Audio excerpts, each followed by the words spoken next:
Pick up the instant and funnel. And two, we'll be able to guide you from that. Okay. Thanks. Which direction was he going? He'll be headed towards the main office, to the Wisconsin department. So go in, turn left, and we're going to the office, and he'll be in there someplace making copies. Thank you. Hello.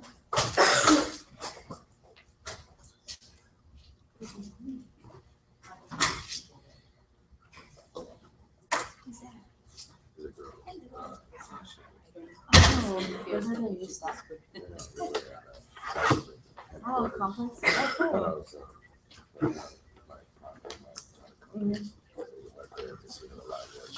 Awesome. Very cool. I'm so glad I don't even like these people, but I'm so glad that you're here. It's very nice to meet you. And you'll be This is quite swanky. Yeah. This building. That's right. No, in other words, I hope very you'll different stay than the as long as Sherry can stay, because I know that you got to get on to get to give your talk too, right? And I'm gonna try to go to that. So hopefully I'll see that. And we have some time to watch with them. All right. Okay. That's good. But nice. I'm really glad you're here. Nice to meet you. But honestly. Hey, Hi. girl. I don't really like any of them. I just wanted to meet you. Thank you. You guys can sit up. I would be happy to sit down and speak. Hi, Sophia. Hi. Nice to meet you. Very nice Very nice to meet you. Thanks so much for coming. Congratulations. Thank you so much. I appreciate it. Would you prefer us down here? Yeah, closer would be better. If you guys don't mind, I know you've just sat down.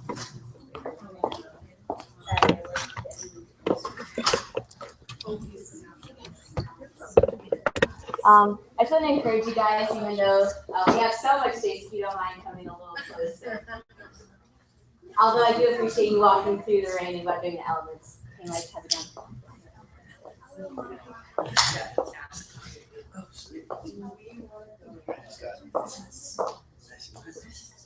Hey, how are you?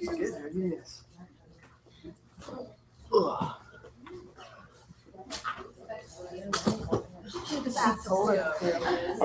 Okay.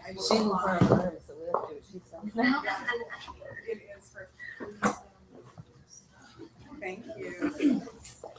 Did my changes or my suggestions? Thank you. Yes, so I said that we're gonna wait till, because we're still waiting on our doctor's test. Okay. For everything away and then compile them all, but. Is this different than what you sent out on Saturday? Yeah, but we had made some more changes that week, but I think not that. Not that.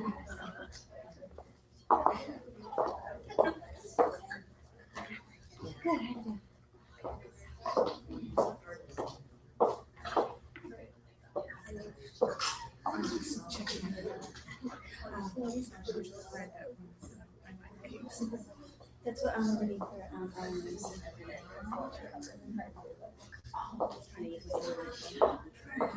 Yeah.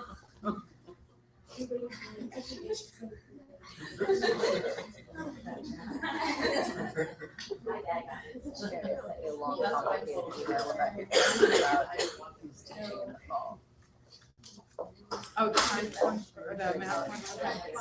Not yet. That has to be in the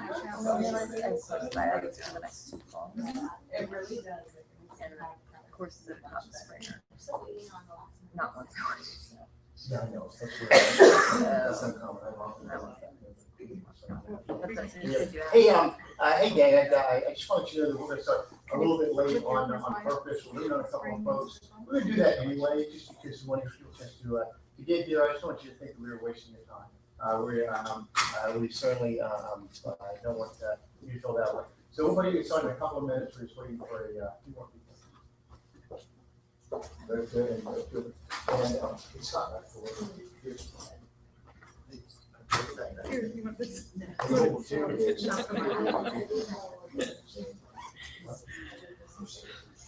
Oh, where did you do that again?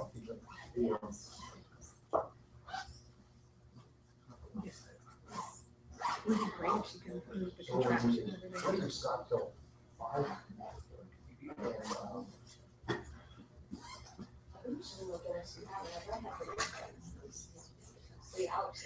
Mine has the end of the last Yeah, semester I treating gotta you. believe in that.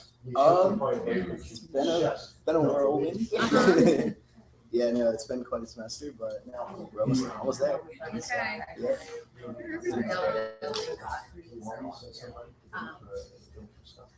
Hello? Hello?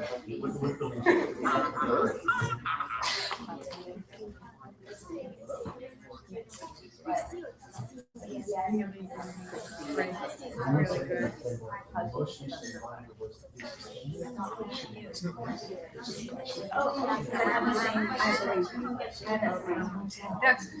I got emails. That's why it's regular.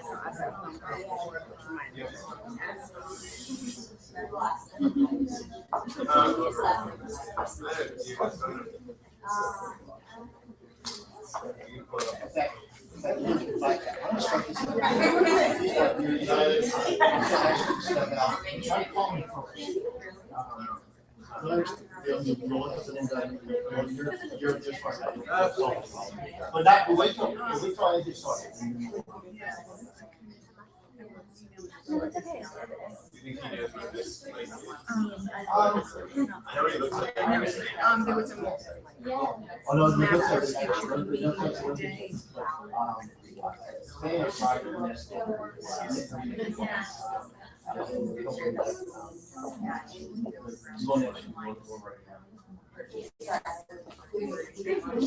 Oh, and you're gonna be in there. So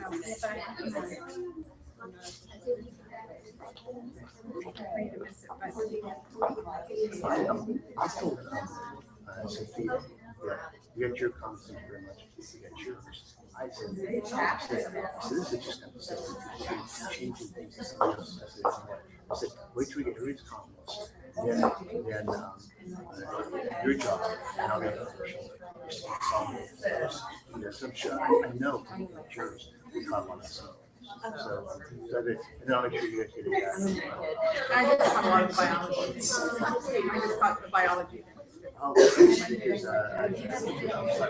Tuna are homeothers. They regulate your body. They do. He doesn't care. I think it's fine. Tuna are delicious. The reason they're delicious is because they're homeotherms. We'll talk about it. The homeotherm, I never took one, and I bet I can figure out heaven. I bet you can.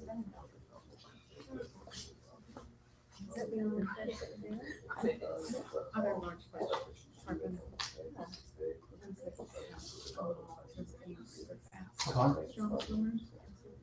Oh, yeah, right, I see that. Let's just, I'm gonna start this, Sophia.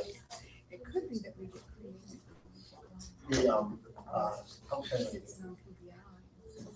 The, I got a number in mind, it's like buying a car. You know. I mean, I can Take a line. I think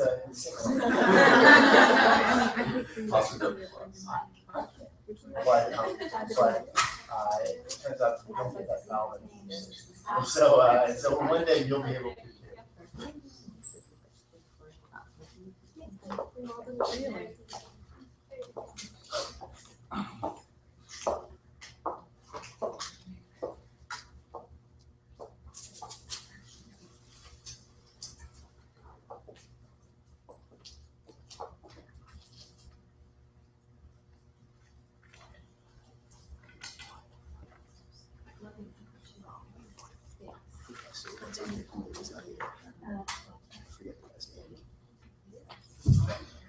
That's what I was waiting for. That right there is what I was waiting for. Practice my heavy breathing all night long. Anyway. Questions and ask the audience to like really make sure she knows. All right, gang, I'm going to get us started. We're waiting for a committee member who I know will be here, but we're going to lose a committee member after a certain amount of time. So I think we're in the sweet spot right now. It's my pleasure to introduce Sofia Fernandez, kind of, because every time you introduce a student when they're defending, it also means that they're leaving, and that that's not going to be a good thing. Not just because we like Sofia so much, and we really do like Sofia a lot, but because she's really been a valuable part of what we're trying to do here. Sofia had me for general chemistry. She should have learned her lesson and avoided me. But unfortunately, sometimes when you take a course, you have to take it that semester. I wouldn't have thought I'd ever have her for another course, because the only other chemistry course she would take is organic.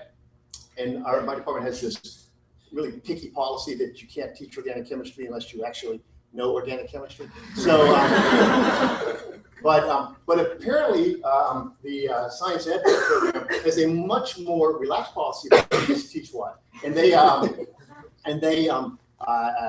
me to teach research methods. Actually, I co-taught it with Logan, and it was a lot of fun. I mean, I really enjoyed it. We got to do experiments, and I just come back from my first experience talking to a large group of teachers about what we were doing, and I'm sure I talked about it in class. And at some point in the semester, Sofia said, can biology majors play this game? And we never really thought about a project for a biologist, but I said, oh my goodness, yes, that would be wonderful. And she's going to tell you about the work that she's been doing in the lab. Sofia not just got a lot done, but she really helped me learn how to run this kind of a group. I mean, I'd run big groups before, a lot of graduate students, major funding. I took some time off to work on a project. My interest had shifted, but I really missed working with students in the lab. And so I've got a great group of students back there now. It's the smartest group of students I ever had. And I thought, well, this would just be easy, because these students are good. It kind of felt like, that TV show Scorpion, where I'm the old dumb guy in the room. That was just for the kids. And I just thought it would be easy because the students are so good, and they really are. It's just a great group. But it's different. Undergraduates have other things to do. Grad students just working on their work. And Sofia was the person more than anybody else who helped me learn how to run a group like this, who was willing to come to me and say, here's what's working, here's what's not working. And I just really feel like that kind of helped us get where we are right now. So I'm going to miss her. She's not living immediately. She'll be doing her student teaching next semester. But in the meantime, this is kind of a transition, and we're going to hear about the work that she did in my lab, involving an aquaponics system designed for teachers to use, and what we hope we might be able to use with do with it. Sofia.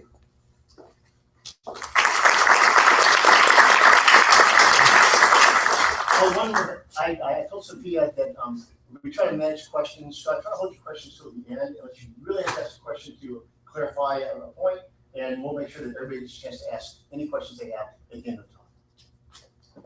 Well, thank you so much, both of you, for that introduction. Is everybody able to hear me? Fantastic. So let's get started. First off, what? So aquaponics is an eco-friendly combination. It's a biological system that incorporates fish harvesting with the soilless gardening, often called hydroponics. And it involves three main components. The first is fish, second, bacteria, and the third, plants. And the thing that really unites them, really the medium that connects these three, is water. So fish, if you've ever had fish tank, perhaps you've cleaned out a tank once or twice before, fish will produce waste-containing ammonia. And when that builds up, it's actually very toxic for the fish. Also, bacteria are able to convert ammonia into nitrite via ammonia to nitrate via nitrite. And so if the ammonia builds up, fish will die. And if there's no ammonia or no other source of carbon or nitrogen, the bacteria will die. Finally, plants remove nitrate as fertilizer, cleaning the water. So in the system, all three are really necessary. You need the bacteria to be able to take this toxin from the fish and transform it into what the plants need to grow. So just to get into some background to help us to understand a little bit more about the nitrogen cycle. When fish eat protein, whether that's in the form of other fish or if they're omnivorous, that might mean some sort of plant, they create waste, which they release through their gills, which is ammonia, as we talked about before.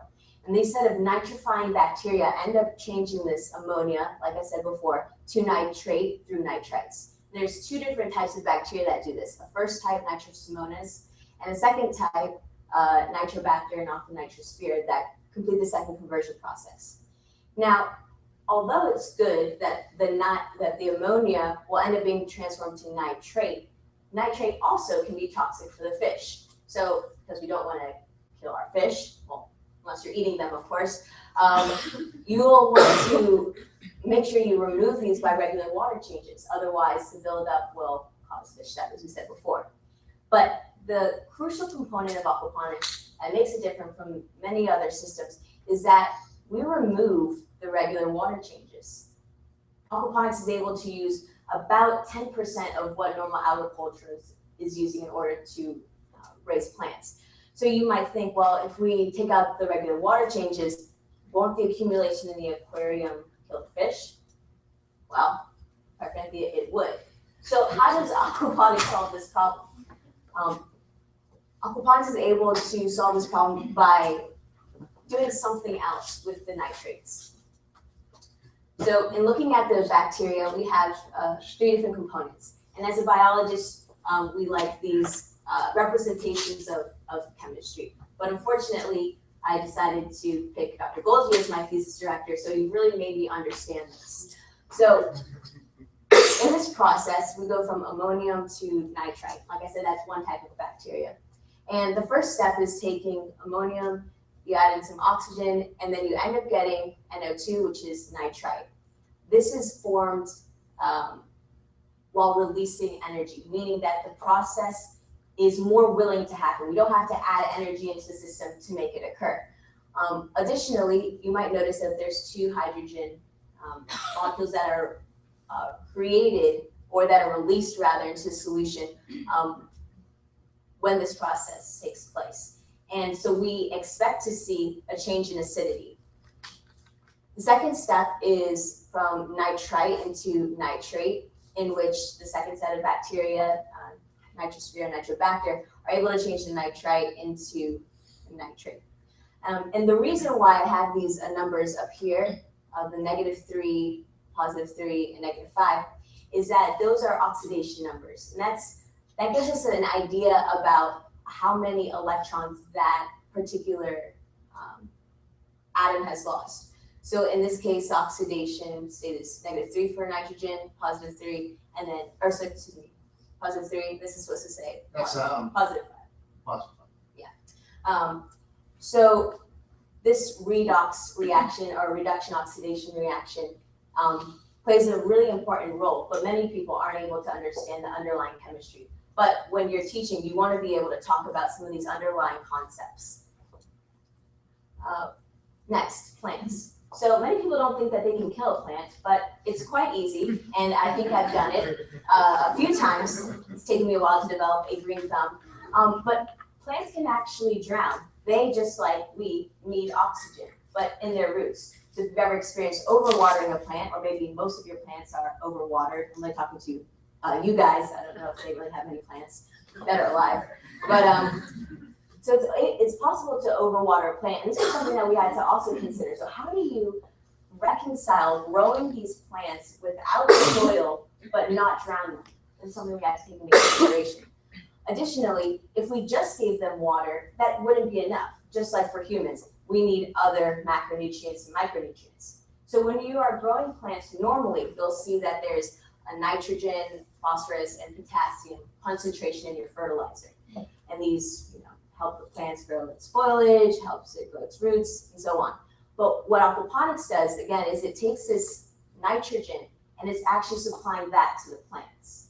So instead of adding fertilizer and soil, you're giving it water, which it needs, and also providing it with nitrogen. So aquaponics does exist in a school setting. This is one example where you have a fish pond, bacteria reservoir, which is separated in the plant bed. And you might notice that this is really spread out. So if you have a lot of acreage, this would be great if you had a lot of room outside, but not every teacher has this luxury. Not every teacher has a backyard or these type of resources. What we like about it is, you can see the student kind of hiding here behind the bacteria reservoir, is students can come up to it, they can look inside of it, they can really get into it. And it's also pretty big. You'll have a substantial amount of fish and plants produced. So in a step toward what we were trying to go, what our goal of this project was, we see this portable fish farm. Now, when I see the word portable, it's almost like a joke, like portable for who? I'm not sure. I don't think I've ever met a man who could lift up something like this. What this takes advantage of is it makes it stackable. It really allows this spread out system to become condensed, and it reduces the ecological footprint, so to speak. But you also miss out on some other key components. For example, you don't have the separated bacteria reservoir. And although you do have these different areas, it might be difficult to see. But like we said, it's not really portable. It's not really feasible for a teacher. And as you can tell, this is kind of in between indoor and outdoor. So this is outside. It's kind of in a greenhouse looking building. But for a regular teacher in a science classroom, they're going to be looking at indoors. And whenever you think indoors, you're thinking, all right, how much space am I willing to give up? You know, teachers don't really have that much real estate inside their classroom. So we want to make a system that has a small ecological footprint and that also is able to provide all the pedagogical advantages that previous systems had. And so we've developed the Bench-top Aquaponics System, or the BASE, or BASS. I'm not quite sure how I feel about BASE or BASS, but I'll say BASE, long A. So the Bench-top Aquaponics System has 3 separate components. The first is a fish tank on the bottom, the second is a bacteria reservoir, and the third is the grow bed. So first off, let's talk about the construction. So for many teachers, we want to make this so it's something that they can do. The system is about 4.5 feet high. It goes about 2.5 feet, and it's about 1.5 foot deep. And so I constructed this, and I was able to find some cheap manual labor, but Goldsby said he would only accept payment in coins. So he was, although he was very important for the construction of the system, I'd like to also point out that I was really able to take command of this part. This is something that middle school and high school students would be able to do if they had an opportunity to, whether that be in a shop class, or maybe even in a science class.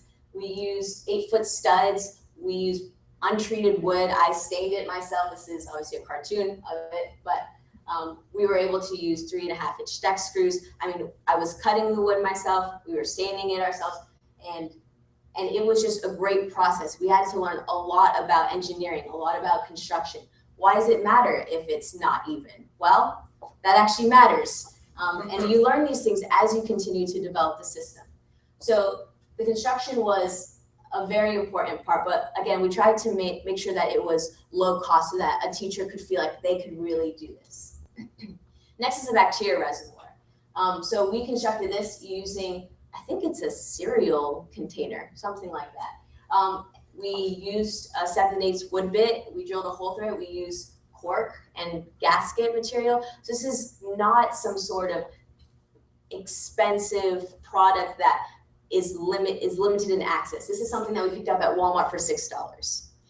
This piping is PVC piping that we were able to use, and we just used PVC fittings and couplings in order to connect it. And you'll notice inside this bacteria reservoir are rocks, and those rocks provide surface area for the bacteria to grow on. Now, you'll notice that other systems didn't have bacteria reservoirs, and while we do recognize that bacteria grow everywhere in the system, essentially, we wanted to compartmentalize so that when the teacher is teaching maybe something about prokaryotes and eukaryotes, they can say, right here, this is where it happens. Come look here. Is this, ask some questions to the students to get them thinking.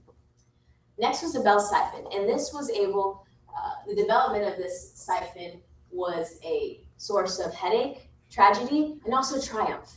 There was success in building this bell siphon, but I do remember a couple of nights coming home almost in tears. I wiped them away quickly as I walked through the door, just because I was frustrated the bell siphon wouldn't trigger. And in fact, this bell siphon is what allows a drainage and flooding of the plants, giving them oxygen and also the water that they need. but I will show a video of this that explains this a little better in a few moments. Again, these PVC fittings all available at Lowe's, which is our unofficial sponsor. We know it, but they don't know it yet. So we're still working on that. So again, just to remind us of the overall system, these lights were recycled. I say recycled in lieu of the word stolen, but they were recycled from another floor. They weren't being used anymore. And then this was just a sterilite plastic bin, like you put your Christmas decorations in. Okay, so I'm just gonna go ahead and show this video.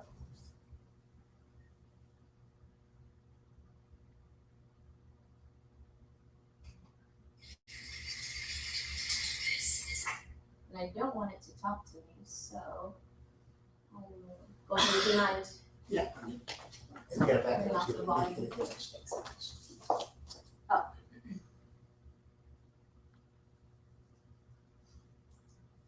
Oh, I see it now. Tell me what. It's always awkward when you hear your voice and then you don't really like it so much. So this is a bench-top aquaponics system, and as you can see, it's divided into 3 components. That is the fish tank, which would normally house fish, but we cleaned it up. And the back is a fountain pump, and that's one of the only sources of electricity for moving the water. The water travels up through the PVC piping, and it goes into the bacteria reservoir where bacteria live. As water enters through that bottom PVC fitting, it fills up and it exits through the top. This provides the bacteria with water where they can do their chemistry. As water comes back down, it fills the grow bed, and this is where the plants are. And you'll notice that the plants are in black solo cups because red solo cups are very trashy, but black solo cups are very not trashy. And then finally, this is a bell siphon where we've used a recycled mustard jar as the top of our bell siphon. And as water fills the plant bed, it also fills the bell siphon jar. And this is what allows the ebb and flow method, or the continual draining and flooding of the system. As water increases, it also increases, like I said, on the inside of the glass jar. And once water starts spilling through the sides, a sort of column of water is able to pull the rest of the water that is in the grow bed down. And you'll see this by just focusing it on this part and as it discharges. Now, just one thing, when the water discharges, not all of the water is able to go all the way down because of the small holes located here, but we do get most of the water out. It's about 15 liters. This is important because it at least gives most of the roots an opportunity to be exposed to oxygen. So water started to fall here at the bottom, and then the siphon is triggered. I do have a very attractive left arm, I have to say. So, and that's kind of the cycle. This cycle happens about once every 8 minutes, and the siphon will continue to lower the water level for about a minute. So the fruit of our labor, literally. So when we were growing our plants, initially our plants literally didn't fruit. We would see a lot of flowers, but then always be discouraged by the fact that the flowers would fall. And then we'd see more flowers, but again, they died. And for what we've been able to accomplish in such a short amount of time, this is actually kind of impressive because I got to say, hey, check this out, I have flowers in my lab, and we've grown them just essentially using water. But the real pride and joy of this project came when we received our first bell pepper. And so we haven't picked it, otherwise we'd be eating it right now in infinitely small pieces, as it's only about 1 inch to 2 inches big. But we noticed that it just took a while for the plants to be able to, one, become acclimated to living in water, and also for them to be able to build up enough nutrients inside the water, enough nitrates in the water for the plants to get enough nutrients so that they could produce something like this flower. And just to show you in the example, this is a collard green, one of our more successful plants. And I would eat a leaf. I have before. It's just, you know, to speak with things in your mouth, it's just not very appealing. But I encourage you to eat the fruit of my labor after the talk. But it's possible, and this was done in under 100 days. You know, we took these from just really small sprouts essentially, and it really took off. Inside our Bench-top Aquaponics system, we ended up having collard greens, bell peppers, onions, basil, and lettuce.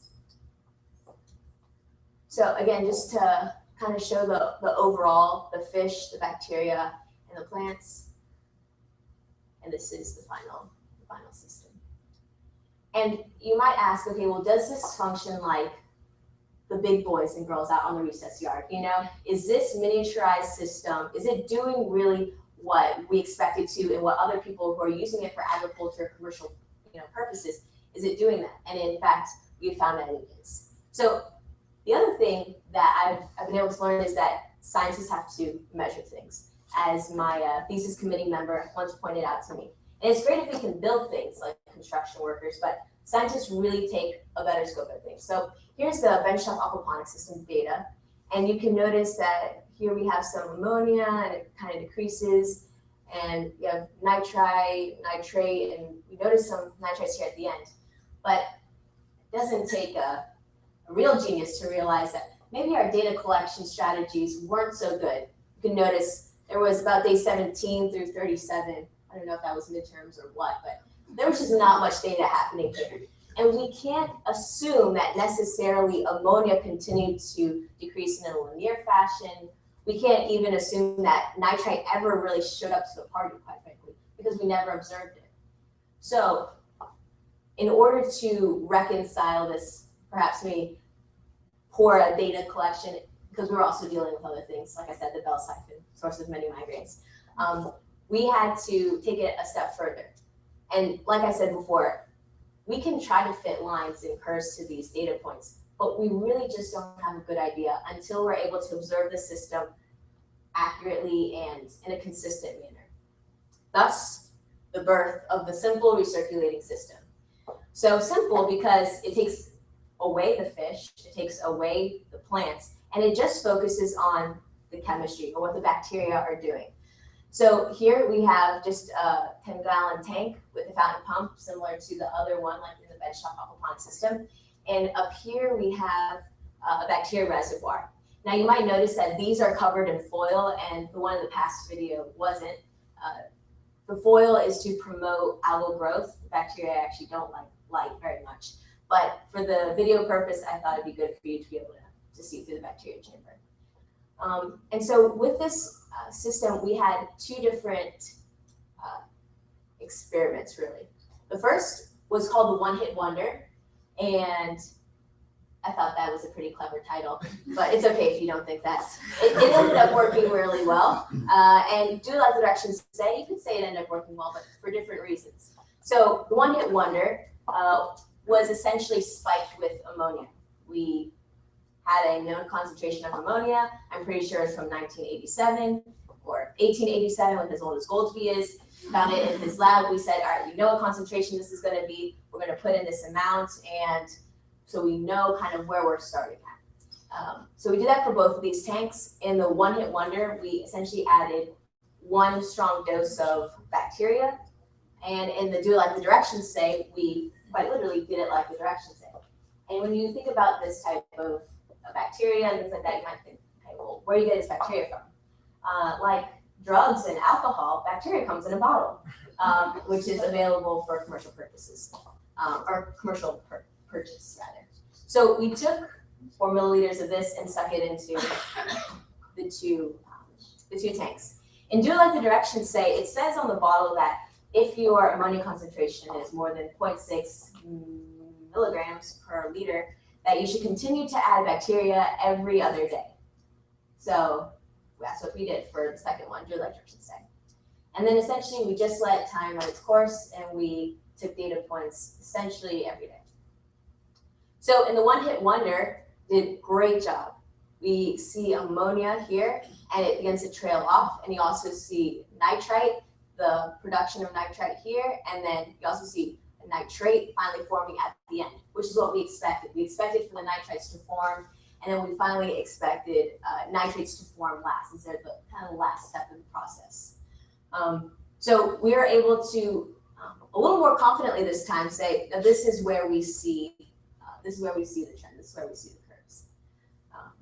However, and I'll mention this before I move on to the next slide. Dr. Goldsby says scientists measure things. So if you don't have anything to measure, you probably shouldn't be putting it in a graph or in a talk for that measure.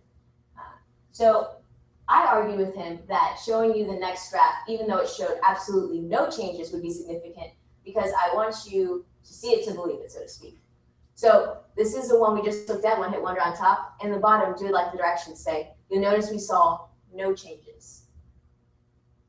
Why? It's a good question. Quite frankly, I don't know myself. But we have some ideas, but maybe an area for new research to be done. But honestly, I called, as soon as we started seeing this data, at about day 25, 30, 35, I pulled, I don't know what the name of this, I could call it the Sofia, but that seems a little egotistical. But I called that company and I said, listen, is this a scheme? You just want all my money, huh? You want me to use up all your bacteria and this doesn't really work? Where's the data for it? And actually, even though I asked them for it, they never sent it to me. So I don't really know if it exists, but they say it does, where it really works to add more and more bacteria. And although we have some ideas as to why that might happen, it's kind of interesting that just essentially with time and perhaps love, the bacteria are able to thrive just by starting out with a very small amount. In this one, we added 4 milliliters. In this one, we ended up adding upwards of 75 milliliters. And I'll add that when we recently checked the aquaponics system, that this right here, the nitrite in the first system has gone down to 0. But for purposes of writing the thesis, we decided to stop data collection here. So we do end up seeing the reduction of nitrite, and finally, the nitrate has just leveled off. Sophia, Yes. click on this, click on the next one, and then take time to finish it. Sure. So this project falls underneath the umbrella of the STACK project, which is the Science and Technical Arts Collaborative Teaching Project. And this is supposed to essentially start conversations between science teachers and shop teachers, because shop teachers will get a new opportunity to build something other than a birdhouse or a rocking horse or a rocking chair. And science teachers get cool toys essentially, but not just cool toys that look fun, but cool toys that actually serve pedagogical purposes. And finally, just a summary of our success, we were able to construct the system. It hasn't fallen down, it hasn't broken in half. So construction was good. Functionality, it works. It works just like the systems that the big boys use. The establishment of the bacteria colony, we were able to do that as well. We saw the bacteria develop and convert the ammonia into nitrate. The plants, obviously the fruit of our labor, we have bell peppers and collard greens that are edible, I'm pretty sure. And fish, for demonstration purposes, at the end, we were able to add fish into the system and they were able to thrive. And finally, a teaching tool. Now this is the to be continued version of the teaching tool bullet point, because next semester I'll be going to a school, and if my teacher is willing, I'm gonna bring the Bench-top Aquaponics System with me. Use that to create lesson plans and use that hopefully as an authentic context for teaching. And finally, acknowledgements. I'd like to thank the lab group, affectionately called Goldsby's Goldfish, and Rose Winkler, who has been of phenomenal help to me. She has brought not only her expertise, but her blood, sweat, tears, and time to the lab. My thesis committee, my friends and family, especially my dad who's here, and all of you who are here today. Dr. Goldsby for, quite frankly, putting up with me for 5 years now. And Christ, of course, through whom I'm able to do all things. Thank you very much.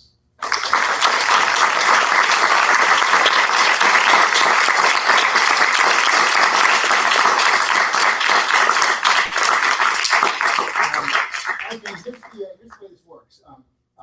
We want to give the general audience, people that aren't on the committee, a chance to ask questions.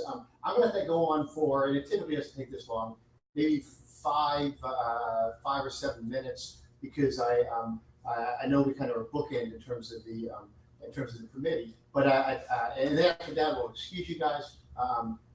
we won't keep Sofia much longer, one way or the other. We won't keep her much longer. And but the committee will stick around, and that's when we'll ask our questions. But any questions from any of the committee members?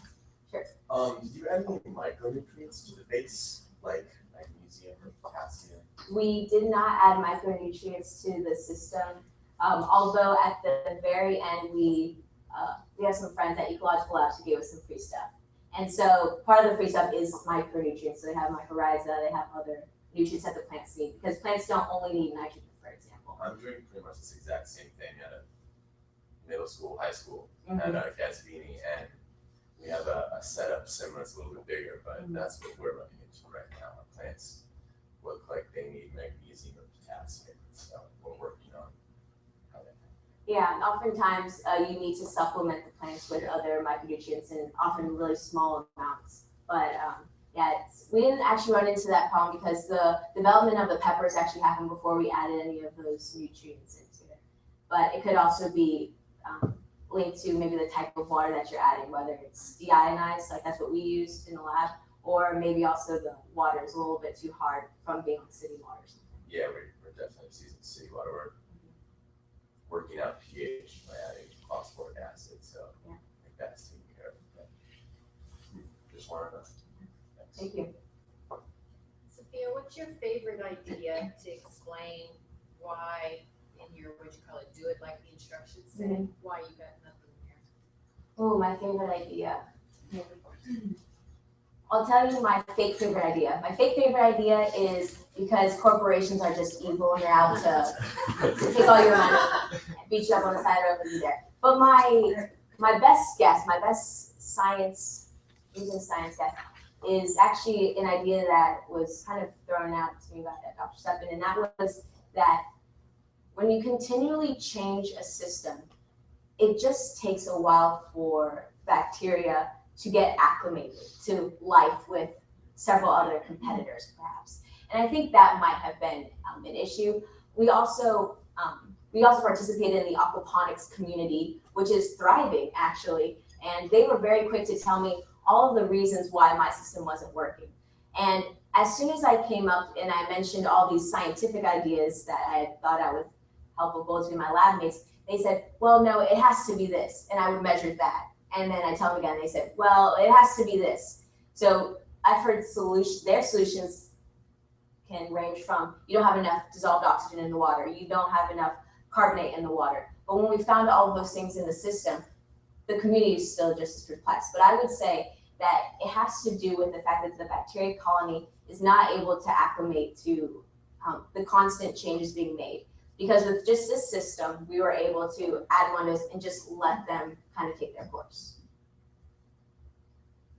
Sophia, did you use ammonia on a daily basis, or is this a one-time ammonia and a one-time bacteria and a one-shot deal? Right, exactly. It was a one-shot deal. So day 0 of the experiment, we added what equates to about 4 parts per million of ammonia into the system. We added that, we let it cycle for a day, and the next day we added the bacteria. So what makes sense to me is that basically the bacteria ran out of food. Remember, for the bacteria, the food is the ammonia. Right. So as you kept adding bacteria, you didn't have enough food to fuel the bacteria. Well, that is a good I'm going to question. empower you to answer your dad honestly about this. Why?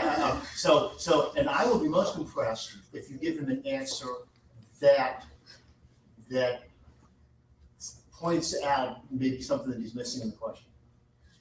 Sure. So if I could go back to this slide. So it is true that the bacteria need ammonia. However, the ammonia never ran out. If we would have seen that the ammonia had gone down, then that would show that the bacteria are actually using it up. But we never noticed that. We never noticed that in the data. I want you to savor this moment of adulthood and pride when you don't get anything for Christmas this year.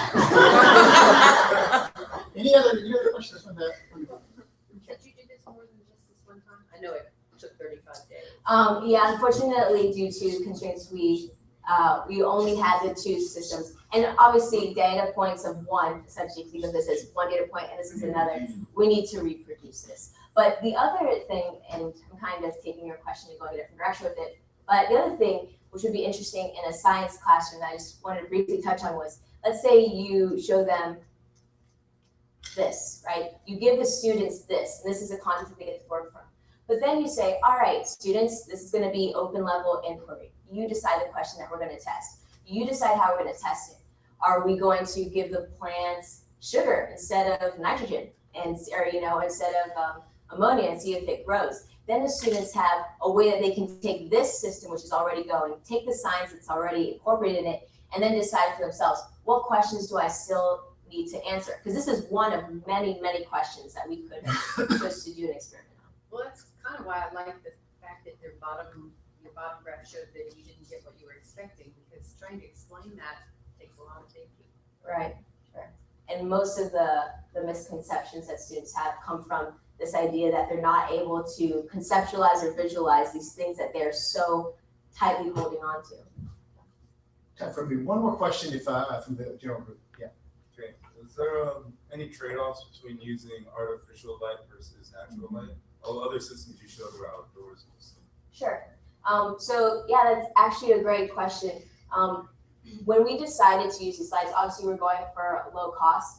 And what the sun is able to provide plants with is a photoperiod, or the time that the plants need in order to make plants grow and do well. And that differs for each plant.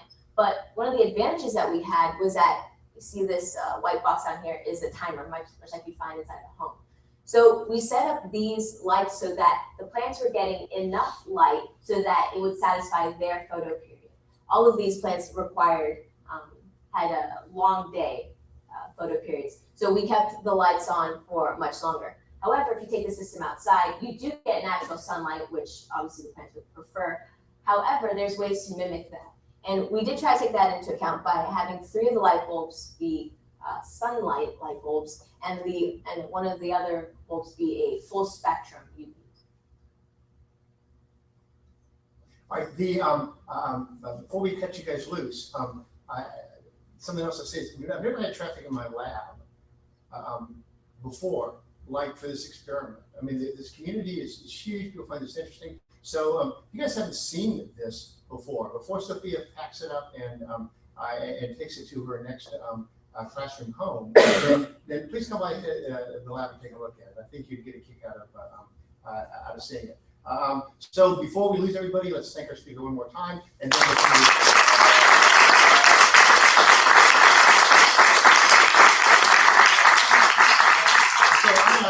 going to find your way out. I'm going to ask the committee and our guests to maybe come down to the front area. And kind of all be close enough to hold back. They lost one too. I was in the lab one day. And they lost a little guy. I think one of the 3. What kind were they? I'm not sure. They were to the sun. Yeah, they were small. I don't know my phone. Yeah.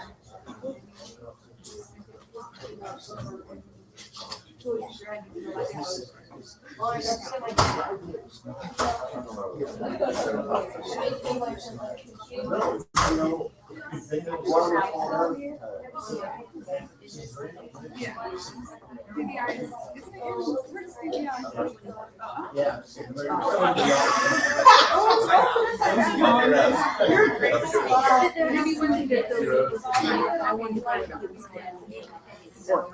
You guys, I really know that Sofia would be happy for any of y'all to stick around if you wanted to, but it won't hurt our feelings if you leave, because we know that you actually have other jobs you have to do. So I don't want you to feel like, but I hope that you can stay. Sherry will take you out of here when you have to leave. I'm going to try to have this end around. You were stepping out. Thanks so much. Thank you for all your help. Yeah. It was really So I'm going to try to make it last that long. But y'all are welcome to stick around. I just probably wouldn't ask you to ask questions unless like you're really hard. But if you're curious to see how this works, please stick around and show you at least get here on time.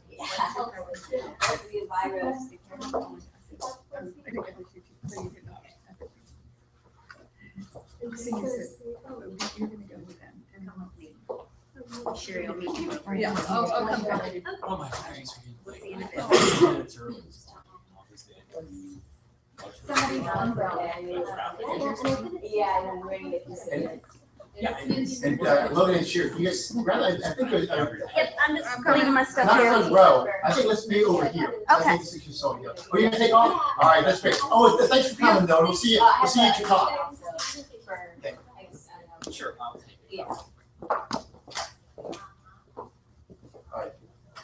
Yeah. Okay, so, what, the only thing I wanted to add